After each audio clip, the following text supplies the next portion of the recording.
টিয়া বাহির অ্যাকাউন্টে দিয়ে মার অ্যাকাউন্টে, এটা তো বড় কথা না। বড় কথা হলে বাহির অ্যাকাউন্টে দিয়া বাহিরে কয় যে আমার বউয়ের খরচা 10,000 টাকা লাগবে, 10,000 টাকা দিয়ে দিন। আর কোনো কথা আছে?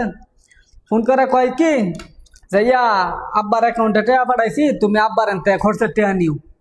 আরে ভাই, আপনার বাপের এনতে খরচের টাকা নিবো কেমনে? আপনার বাপ আমার বাপ এর হইছে আগিলা দিনের মানুষ, হ্যাঁ রাত্রে 10 টাকা যাইলে খুব কষ্ট হয়।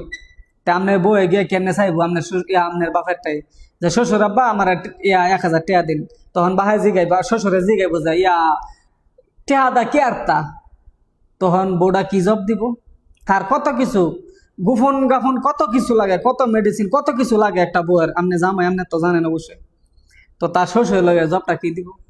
আবার এক সপ্তাহ পরে আবার দরকার হবো যে আমার 500 টাকা দিন, তখন আবার জিগাইবো কি আর তা টাকা দা, জবটা কি দিব? তো এইসব কাম আপনারা করেন না। টেহা দেন ঠিক আছে, বাহের নামে দেন, মার নামে দেন, সেটা বড় কথা না। আপনার বউটা তো বাইতে আলফা, তো হ্যাঁ খরচের টেহাটা আপনারা আলাদা দেন।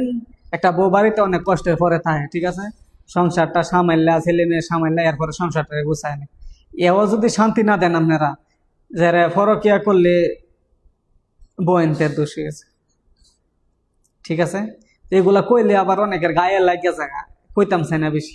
আবার মাঝে মাঝে মনে হয় না কইও পারি না, ঠিক আছে, না কইলেও পারি না। পরে এই যে একটা ভিডিও করছি, দেখেন কমেন্ট বক্স আয়া কত মাইয়া, কত বউ আছে, কত কমেন্ট করতেছে, দুঃখের কথা কইতাছে কমেন্ট বক্স আয়া, দেখেন বিশ্বাস না হলে।